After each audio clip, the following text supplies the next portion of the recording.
a puñetazos. Jack London. Al bordo del velero Samasat se realizaban los preparativos para celebrar la Navidad. Hacía meses que no atracaban en un puerto civilizado y entre las reservas de provisiones quedaban pocas exquisiteces, pero Minnie Duncan había conseguido elaborar un buen festín para la cabina y el castillo de proa. «Escucha, Boyd», le dijo a su marido, «estos son los menús. Para la cabina, bonito crudo al estilo nativo, sopa de tortuga, tortilla a la Samasat». «¿Qué rayos es eso?», interrumpió Boyd Duncan. «Pues, para que lo sepas, encontré una lata de champiñones y un paquete de huevo en polvo que se habían caído por detrás de un armario. Además, tengo otros ingredientes que pienso añadir. Pero no me interrumpas. Ñame cocido, taro frito, ensalada de aguacate, vaya, ya me he liado. También encontré un delicioso medio kilo de pulpo desecado. Habrá alubias con tomate a la mexicana, si consigo que Tobiama comprenda la receta, además de papaya asada con miel de las marquesas y, por último, un pastel maravilloso cuyo secreto Tobiama se niega a divulgar. Me pregunto si será posible preparar ponche o algún cóctel con ron del malo», murmuró Duncan en tono abatido. «Oh, lo había olvidado. Ven conmigo». La mujer tomó su mano y lo hizo cruzar la pequeña puerta que daba a su diminuto camarote individual. Sin soltarlo, rebuscó en las profundidades de una sombrerera y sacó una botella de champán. «La cena está completa», exclamó él. «Espera». Volvió a rebuscar y fue recompensada con una petaca de whisky montada en plata. La sostuvo frente a la luz que entraba por un portillo y así pudieron ver que aún guardaba un cuarto de licor. «Hace semanas que lo reservo», explicó ella. «Hay suficiente para ti y para el capitán Detmar». «2 capitas», se quejó Duncan. «Habría tenido más, pero le di un trago a Lorenzo cuando se puso enfermo». «Podías haberle dado ron», gruñó Duncan en tono de guasa. «Ese licor repugnante. Para un enfermo. No seas avaricioso, Boyd. Y me alegro de que no haya más, por el bien del capitán Detmar. Cuando bebe siempre se vuelve irascible. Ahora, la comida de la tripulación, galletas de soda, pan dulce, caramelo de... todo muy sustancioso». «Cállate». «Arroz y curry, ñame, taro y bonito, por supuesto, un gran pastel que está haciendo Tobiama, cochinillo». «Oh, no hay derecho», protestó el marido. «Tranquilo, Boyd. Dentro de 3 días llegaremos a Atuatu. Y el cochinillo es mío. Ese anciano jefe, como quiera que se llamase, me lo regaló a mí. Tú mismo lo viste. Además, 2 latas de carne. Esa será su comida. Y ahora, los regalos. ¿Esperamos a mañana o se los damos esta tarde?» «Tiene que ser en Nochebuena», opinó el hombre. «Los reuniremos a todos a las 8 campanadas. Les daré un dedo de ron y luego tú les entregas los regalos. Vamos a cubierta. Esto es sofocante. Espero que Lorenzo tenga suerte con la dinamo porque sin los ventiladores no dormiremos demasiado esta noche, si nos vemos obligados a permanecer abajo». Cruzaron la pequeña cabina principal, ascendieron una empinada escalera y salieron a cubierta. El sol empezaba a ponerse y prometía una despejada noche tropical. El Samasat, con las velas mayor y trinquete desplegadas, se deslizaba indolente a una velocidad de 4 nudos sobre el mar en calma. A través de la lumbrera de la sala de máquinas percibieron un martilleo. Avanzaron hacia popa, donde el capitán Detmar, con un pie en la barandilla, engrasaba el engranaje de la corredera mecánica. Al timón se hallaba un nativo de los mares del sur, muy alto y ataviado con una camiseta blanca y un taparrabos escarlata. Boyd Duncan era un extravagante. Al menos eso opinaban sus amigos. Dueño de una fortuna considerable, sin necesidad de hacer otra cosa que vivir cómodamente, prefería viajar alrededor del mundo de una forma extrafalaria y muy incómoda. Además, tenía sus ideas acerca de los arrecifes de coral, no estaba en absoluto de acuerdo con Darwin en ese aspecto, había expresado su opinión en varias monografías y un libro y ahora volvía a dedicarse a su pasatiempo preferido, surcar los mares del sur en un pequeño velero de 30 toneladas para estudiar las formaciones coralinas. A su esposa, Minnie Duncan, también la tenían por extravagante, ya que compartía encantada los vagabundeos del marido. Entre otras cosas, durante los 6 apasionantes años que llevaban casados, había ascendido el volcán Chimborazo con él, realizado un viaje por Alaska de casi 5.000 kilómetros en invierno, con perros y trineos, montado a caballo desde Canadá hasta México, surcado el Mediterráneo en una embarcación de 10 toneladas y cruzado en canoa el corazón de Europa, desde Alemania hasta el Mar Negro. Formaban una magnífica pareja de apasionados por el viaje, él, grande y de hombros cuadrados, ella, pequeña, morena y feliz, cuyos 50 kilos de peso eran puro aguante y valor y, a pesar de todo, gratos a la vista. El Samasat había sido una goleta mercante antes de que Duncan lo adquiriese en San Francisco y lo reformase. Había reconstruido por completo su interior y convertido la bodega en cabina principal y camarotes individuales, además de instalar, desde la crujía hacia popa, motores, una dinamo, una máquina de hielo, acumuladores y, más a popa, tanques de gasolina. Necesitaba una pequeña tripulación. Boyd, Minnie y el capitán Detmar eran los únicos blancos a bordo, aunque Lorenzo, el pequeño y grasiento maquinista, afirmaba tener parte de blanco porque era mestizo portugués. El cocinero era japonés y el grumete, chino. La tripulación de cubierta original había estado compuesta por 4 blancos, pero uno a uno habían sucumbido a los encantos de las tranquilas islas de los mares del sur, por lo que fueron reemplazados por nativos. Uno procedía de la isla de Pascua, otro de las Carolinas, un tercero de las Paumotu y el cuarto era un samoano gigantesco. Mientras navegaban, Boyd Duncan, que era oficial de derrota, compartía la guardia con el capitán Detmar y ambos ocupaban a veces el timón o la cofa para el vigía. En caso de apuro, incluso Minnie podía ocuparse del timón y entonces demostraba que era más fiable que los nativos. A las 8 campanadas toda la tripulación se reunió junto al timón y Boyd Duncan se presentó con una botella negra y una taza. Sirvió él mismo el ron, media taza para cada hombre.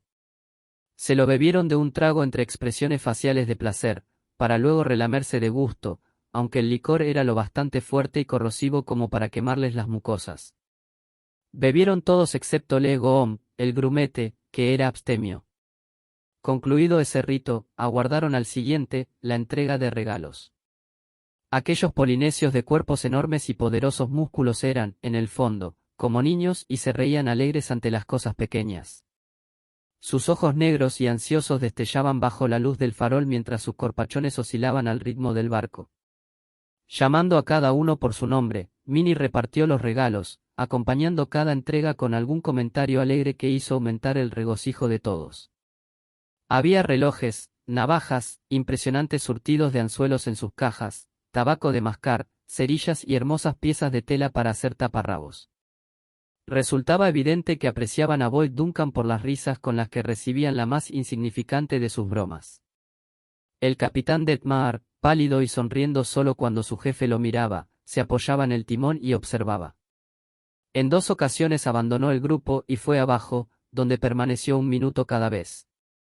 Después, en la cabina principal, cuando Lorenzo, Le Goom y Touyama recibieron sus regalos, volvió a desaparecer 2 veces en el interior de su camarote. El diablo había permanecido dormido en el alma del capitán Detmar para despertar precisamente en aquel momento de celebración y alegría. Tal vez no fuese solo culpa del diablo, porque el capitán Detmar había conservado en secreto durante muchas semanas 1/4 de galón de whisky y elegido Nochebuena para trasegarlo. Aún era temprano, acababan de sonar las 2 campanadas, cuando Duncan y su mujer se encontraban junto a la escalera de la cabina, mirando a barlovento y sopesando la posibilidad de extender sus camas en la cubierta. La mancha oscura y pequeña de una nube que se formaba lentamente en el horizonte amenazaba lluvia y era precisamente eso lo que estaban comentando cuando el capitán Detmar, procedente de popa y a punto de bajar, los miró con desconfianza. Se detuvo, con el rostro dominado por gestos espasmódicos. Luego dijo: «Están hablando de mí». Tenía la voz ronca y parecía nervioso. Minnie Duncan iba a responder, pero miró el rostro inmóvil de su marido, siguió su ejemplo y no dijo nada. «He dicho que estaban hablando de mí», insistió el capitán Detmar, y esta vez casi rugió. No se tambaleaba ni traicionaba de otra forma el alcohol que llevaba dentro, excepto por los gestos convulsos de su rostro. «Minnie, será mejor que bajes», dijo Duncan en tono amable. Dile a Lee Goom que dormiremos abajo. Ese chaparrón no tardará mucho en empaparlo todo. Ella hizo caso y se marchó, demorándose lo justo para mirar con preocupación los rostros poco iluminados de los dos hombres. Duncan continuó fumando su puro y aguardó hasta que la voz de su mujer, en conversación con el grumete, le llegó a través de la lumbrera abierta. ¿Y bien? Preguntó Duncan en voz baja pero muy seca. He dicho que estaban hablando de mí. Y lo vuelvo a decir. No estoy ciego. Día tras día los he visto hablar de mí. ¿Por qué no se anima y me lo dice a la cara? Sé que ha decidido despedirme en Atu-Atu. Siento que lo eche todo a perder de esta forma, fue la respuesta tranquila de Duncan. Pero el capitán Detmar estaba decidido a buscar pelea. Sabe que va a despedirme. Se cree demasiado bueno para relacionarse con gente como yo. Usted y su mujer. Tenga la amabilidad de no meterla en esto, advirtió Duncan. ¿Qué quiere? Quiero saber qué piensa hacer. Después de esto, despedirlo en Atu-Atu. Era su intención desde el principio. Al contrario. Lo que me obliga a hacerlo es su conducta actual. No me venga con esas. No puedo conservar a un capitán que me llama mentiroso. El capitán Detmar se quedó desconcertado. Su rostro y sus labios se movían, pero no podía articular palabra. Duncan fumaba sin perder la calma y miraba a popa, hacia la nube cada vez más grande. Lee Goom subió el correo a bordo en Tahití, dijo el capitán Detmar. Ya estábamos virando a pique para zarpar. Usted no miró las cartas hasta que salimos a alta mar y entonces ya era tarde. Por eso no me despidió en Tahití. Lo sé bien. Vi el sobre alargado cuando Lee Goom subió a bordo.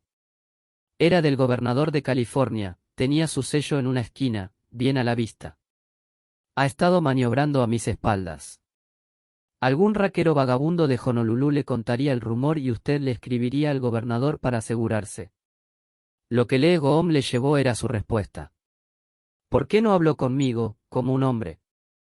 No, prefirió portarse de forma deshonesta, sabiendo que este viaje era mi oportunidad de recuperar el buen rumbo.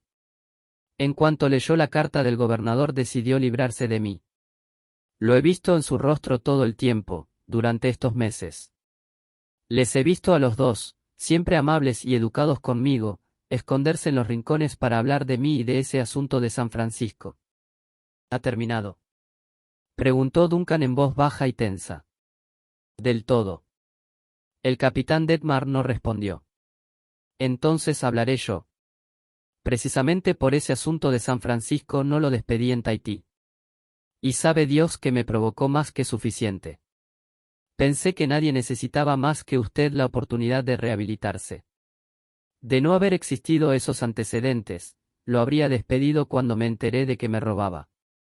El capitán Detmar se mostró sorprendido, hizo ademán de hablar y luego se lo pensó mejor. El calafateo de la cubierta, los machos y hembras de bronce del timón, la revisión del motor, el nuevo botalón de la vela balón, los pescantes nuevos y las reparaciones de la chalupa. Usted aceptó la factura del astillero. Sumaba un total de 4.122 francos. Según las tarifas normales del astillero no habría pasado un céntimo de los 2.500 francos. Si acepta la palabra de esos buitres costeros antes que la mía, empezó a decir el otro con voz pastosa. Ahórrese la molestia de seguir mintiendo, continuó Duncan sin inmutarse. Me ocupé de investigarlo. Hice que llevaran a Flaubin ante el gobernador y el muy bribón confesó que había cobrado 1.600 francos de más. Dijo que usted lo había obligado. Que usted se quedó con 1.200 y a él le tocaron 400 y el trabajo. No me interrumpa. Abajo tengo su declaración jurada. Entonces sí que lo habría dejado en tierra, de no haberse encontrado usted desacreditado. O alguien le daba una oportunidad o acabaría en un hoyo muy profundo. Yo le di esa oportunidad. ¿Qué tiene que decir al respecto? ¿Qué ha dicho el gobernador? Preguntó el capitán Detmar en tono agresivo. ¿Qué gobernador? El de California. Le mintió, como los demás. Le contaré lo que me dijo. Dijo que lo habían condenado basándose en pruebas circunstanciales, que por eso fue castigado con cadena perpetua y no acabó en la horca, que usted siempre había insistido, sin descanso, en su inocencia, que era usted la oveja negra de los Detmar de Maryland, que ellos habían removido cielo y tierra para lograr su indulto, que su conducta en la cárcel resultó ejemplar, que, en la época en que usted fue condenado, él era fiscal, que, después de que pasara 7 años en la cárcel accedió a la petición de su familia y lo indultó, y que en el fondo él dudaba de que usted hubiese matado a M.C. Sweeney. Se produjo una pausa que Duncan aprovechó para estudiar la nube de borrasca, mientras el rostro del capitán Detmar gesticulaba sin descanso. Pues el gobernador se equivoca, anunció con una breve carcajada. Yo maté a M.C. Sweeney. Esa noche emborraché al vigilante. Maté a M.C. Sweeney a golpes en su litera. Usé la cabilla de maniobra de hierro que guardaron como prueba. No tuvo la más mínima posibilidad. Lo dejé hecho papilla. Le cuento los detalles. Duncan lo miró con la curiosidad con la que habría mirado a un monstruo, pero no contestó. Oh, no me da miedo contárselo, se jactó el capitán Detmar. No hay testigos. Además, ahora soy libre. Me han indultado y no pueden volver a encerrarme en ese agujero. Con el primer golpe le rompí la mandíbula. M.C. Sweeney dormía boca arriba. Dijo, Dios mío, Jim, por Dios. Tuvo gracia ver cómo le temblaba la mandíbula mientras hablaba. Luego lo machaqué. Le cuento el resto de los detalles. No tiene nada más que decir. Fue la respuesta. ¿No le parece bastante? Contestó el capitán Detmar. Sí, me basta. ¿Qué piensa hacer al respecto? Dejarlo en tierra, en Attuattu. Y mientras, Duncan se detuvo. El viento sopló con más fuerza y le onduló el cabello. Las estrellas desaparecieron y el Samasat se desvió 4 puntos de su rumbo ante la despreocupación del timonel. Mientras, lance las drisas a cubierta y ocúpese del timón.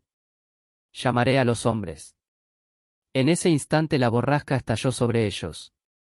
El capitán Detmar se apresuró a popa, sacó de los pasadores las drisas de la mayor adujadas y las lanzó a la cubierta, dispuesto a salir corriendo. Los 3 nativos surgieron en masa del pequeño castillo de proa, 2 de ellos corrieron hacia las drisas mientras el tercero cerraba el tambucho de la sala de máquinas y daba la vuelta a los ventiladores. Abajo, Legoom y Touyama bajaban las tapas de las lumbreras y atornillaban las bigotas. Duncan cerró la tapa de la escotilla del tambucho y se quedó allí aguardando, mientras las primeras gotas de lluvia le empapaban el rostro y el Samasat daba un violento salto hacia adelante, al tiempo que escoraba, primero a estribor y luego a babor, según el viento racheado golpeaba sus velas. Todos esperaron. Pero no fue necesario arriar velas. El viento perdió fuerza y la lluvia tropical lo inundó todo. El peligro había pasado y mientras los Canucks empezaban a adujar de nuevo las drisas en los pasadores, Boyd Duncan decidió bajar. Todo va bien, le dijo alegremente a su mujer. No ha sido más que una ráfaga. ¿Y el capitán Detmar? Preguntó ella.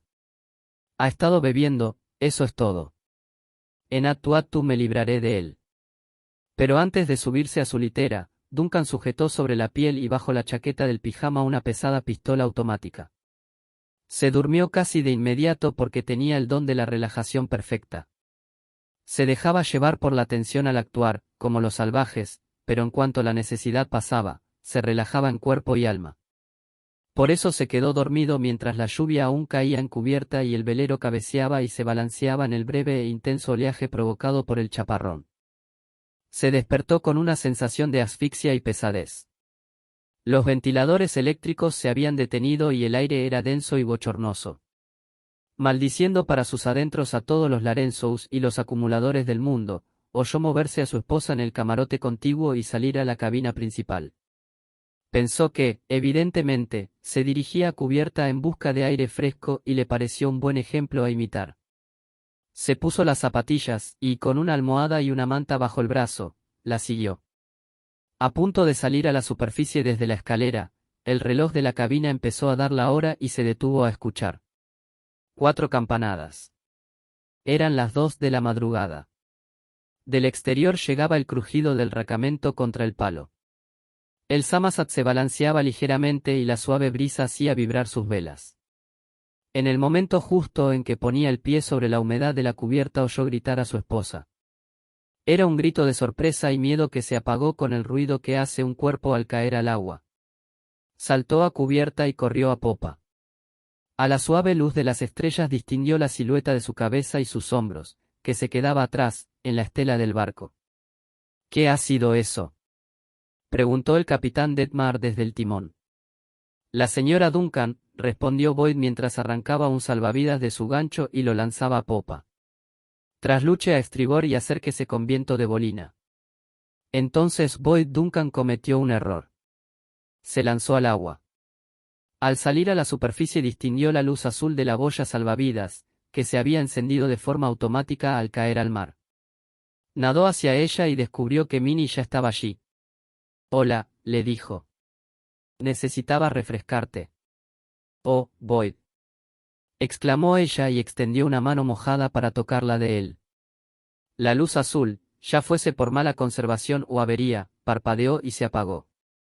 Al ascender la suave cresta de una ola, Duncan se giró hacia la imagen borrosa del Samazat en la oscuridad. No había luces, pero sí ruidos que indicaban caos a bordo. Pudo oír los gritos del capitán Detmar por encima de los gritos de los otros. —Debo decir que tarda lo suyo —se quejó Duncan—. ¿Por qué no cambia el rumbo? Allá va. Oyeron el ruido de los cuadernales de aparejo de la botavara al aflojar la vela. Eso era la mayor, murmuró. Trasluchada a babor, cuando yo le dije a estribor. El empuje de una nueva ola los hizo ascender, seguida de otra y varias más, antes de poder distinguir el verde lejano de la luz de estribor del Samazat. Pero en lugar de permanecer inmóvil, como señal de que el velero navegaba hacia ellos, empezó a cruzar en horizontal su campo de visión. Duncan maldijo en voz alta. —¿Por qué se queda ahí ese marinero de agua dulce? Quiso saber. Tiene el compás y conoce nuestro rumbo. Pero la luz verde, lo único que veían y solo cuando se encontraban en la cresta de una ola, continuaba alejándose de ellos, al parecer navegaban contra el viento, y se atenuaba cada vez más. Duncan gritó con fuerza varias veces y en los intervalos siempre oían, aunque muy débil, la voz del capitán Detmar gritando órdenes. —¿Cómo me va a oír con semejante jaleo? —se quejó Duncan. —Lo hace para que la tripulación no te oiga a ti —respondió Minnie. La calma con la que lo dijo llamó la atención del marido. —¿Por qué dices eso? —Porque no tiene intención de recogernos —contestó con la misma calma en la voz. Él me tiró por la borda.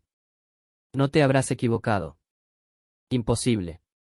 Me encontraba en la jarcia mayor, mirando a ver si amenazaba más lluvia. Seguramente dejó el timón y se acercó a mí sin hacer ruido. Yo me agarraba a un viento con una mano. Él me soltó la mano desde atrás y me arrojó al agua. Es una pena que no lo supieras, porque te habrías quedado a bordo. Duncan gimió, aunque no dijo nada durante varios minutos. La luz verde cambió de rumbo. Ha virado por avante, anunció. Tienes razón. Maniobra a barlovento a propósito. Contra el viento no podrán oírme, pero seguiré intentándolo. Gritó a intervalos de un minuto durante un buen rato. La luz verde desapareció y fue reemplazada por la roja, lo que indicaba que el velero había vuelto a virar por avante. Minnie, dijo por fin, me duele decírtelo, pero te has casado con un idiota. Solo un idiota habría saltado al agua como hice yo. ¿Qué oportunidades tenemos de que nos recoja algún otro barco? Preguntó ella. Una entre 10.000 o entre 10.000 millones. Ni los vapores ni los mercantes cruzan esta parte del océano. Y en los mares del sur no hay balleneros. Podría haber alguna goleta mercante solitaria, procedente de Tutubanga. Pero sé bien que solo visitan esa isla una vez al año. Tenemos una oportunidad entre 1.000.000. Pues nos la jugaremos, contestó ella con voz firme. Eres maravillosa. Cogió su mano y la besó. Y la tía Elizabeth sin comprender lo que había visto en ti. Claro que nos la jugaremos. Y además ganaremos. No podemos pensar en lo contrario. Allá vamos. Soltó la pesada pistola que llevaba al cinto y dejó que se hundiera en el mar. Sin embargo, conservó el cinturón. Ahora pasa al interior del salvavidas e intenta dormir. Bucea para meterte dentro. Ella se sumergió y salió a la superficie dentro del flotador. Duncan la sujetó con las correas y luego se pasó el cinto alrededor de un hombro y se ató al exterior del salvavidas. Aguantaremos bien todo el día de mañana, dijo. Gracias a Dios que el agua está templada. Las primeras 24 horas no serán muy duras. Y, si al caer la noche no nos han recogido, tendremos que aguantar un día más.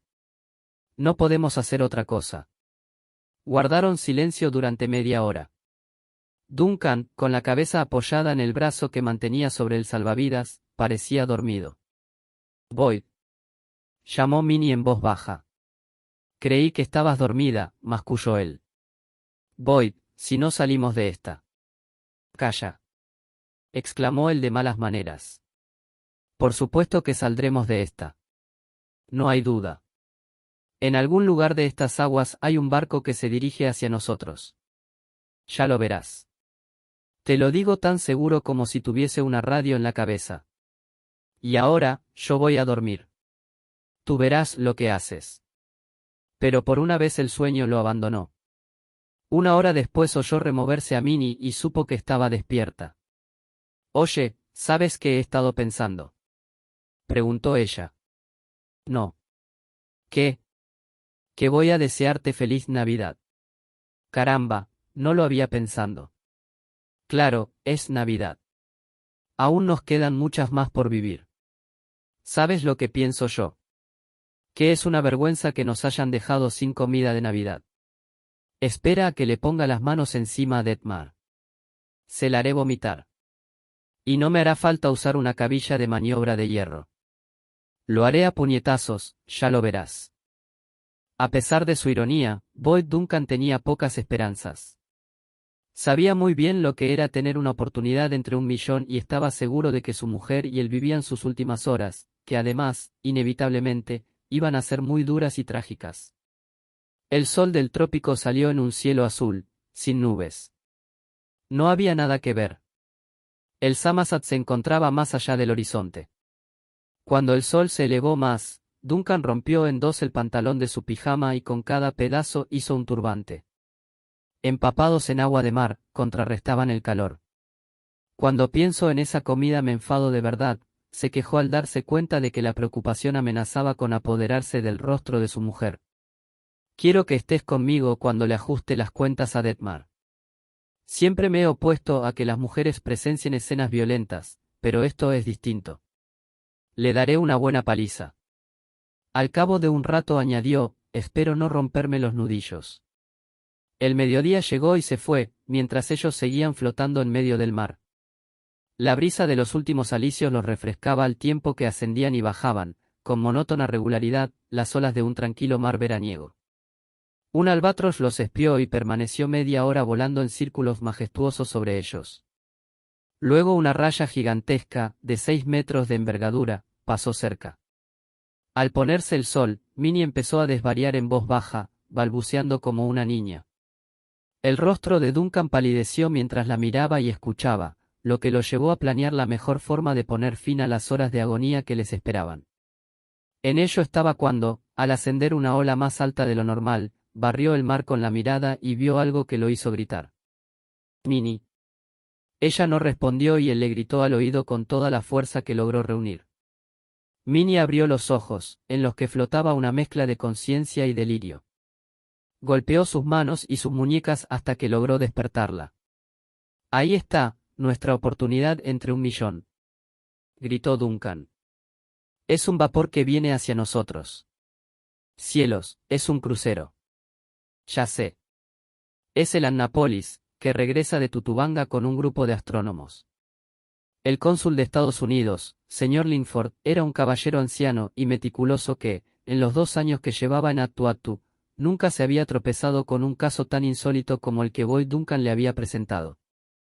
El Annapolis lo había desembarcado allí, junto con su mujer, y continuado viaje rumbo a Fiji con su carga de astrónomos. Ha sido un intento de asesinato a sangre fría y deliberado, dijo el cónsul Lingford. La justicia seguirá su curso. No sé cómo tratar exactamente a ese capitán Detmar, pero si viene a Tuatu, tenga por seguro que nos ocuparemos de él y que nos ocuparemos de él. Mientras, repasaré las leyes. Pero ahora, ¿no desean quedarse a almorzar su esposa y usted? Mientras Duncan aceptaba la invitación, Minnie, que miraba por la ventana hacia el puerto, se enderezó de repente y tocó el brazo de su marido. Él siguió su mirada y vio al Samasat, con la bandera a media asta, detenerse y echar el ancha a menos de 100 metros de distancia. Ahí está mi barco, le dijo Duncan al cónsul. Ya hay una chalupa al costado, ocupada por el capitán Detmar. Si no me equivoco, vendrá a informarle de nuestra muerte. La chalupa llegó a la playa de arena blanca y tras dejar a Lorenzo reajustando el motor, el capitán Detmar cruzó a paso firme la arena y siguió el sendero del consulado. Permita que presente su informe, dijo Duncan. Nosotros lo escucharemos desde la habitación contigua.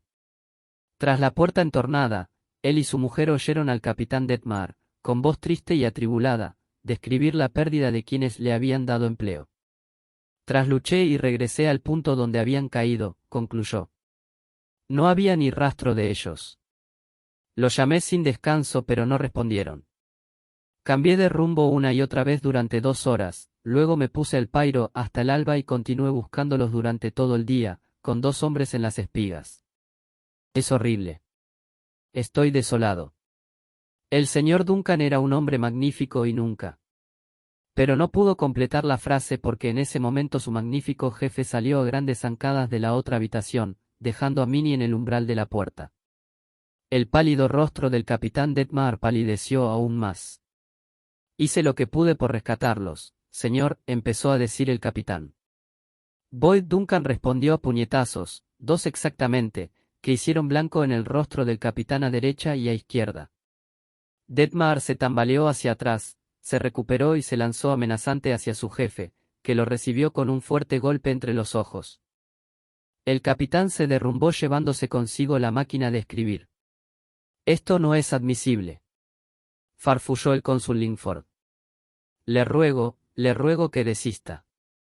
Pagaré los daños que causemos al material de oficina, respondió Duncan mientras seguía descargando puñetazos sobre los ojos y la nariz de Detmar.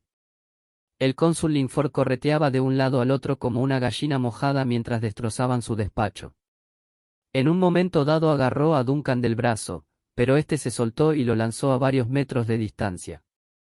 Luego apeló a Minnie. Señora Duncan, por favor, sería tan amable de contener a su esposo. Pero ella, pálida y temblorosa, negó decididamente con la cabeza y se concentró en la refriega.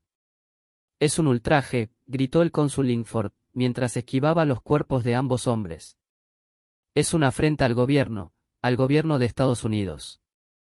Les advierto que no lo pasaremos por alto. Por favor, señor Duncan, desista. Lo va a matar. Por favor, se lo ruego. Le ruego que... Pero el ruido de un jarrón lleno de hibiscos al romperse lo dejó sin habla. Llegó un momento en el que el capitán Detmar ya no pudo levantarse. Consiguió ponerse a 4 patas, luchó en vano por alzarse más y se desmoronó. Duncan tocó con el pie aquel despojo que gemía para intentar espabilarlo. Está bien, anunció. Solo lo he tratado como ha tratado él a muchos marineros. Él incluso ha ido más allá. Cielo santo, señor. Estalló el cónsul Lingford, mirando horrorizado al hombre al que había invitado a almorzar. Duncan dejó escapar una risilla involuntaria y luego se controló. Le pido disculpas, señor Lingford. Le pido disculpas de corazón. Me temo que me he dejado llevar ligeramente por mis sentimientos. El cónsul Lingford tragó saliva y alzó los brazos, incapaz de hablar. Ligeramente, señor, ligeramente. Logró articular por fin. Boyd, se oyó la voz suave de Minnie desde el umbral. Él se giró para mirarla. Eres maravilloso, le dijo. Yo ya he acabado con él, señor Lingford, anunció Duncan. Y le entrego a usted y a la justicia lo que queda de este hombre. ¿Eso? Preguntó el cónsul, horrorizado. Eso, respondió Boyd Duncan, mientras miraba apesadumbrado sus maltratados nudillos. Asterisco fin asterisco.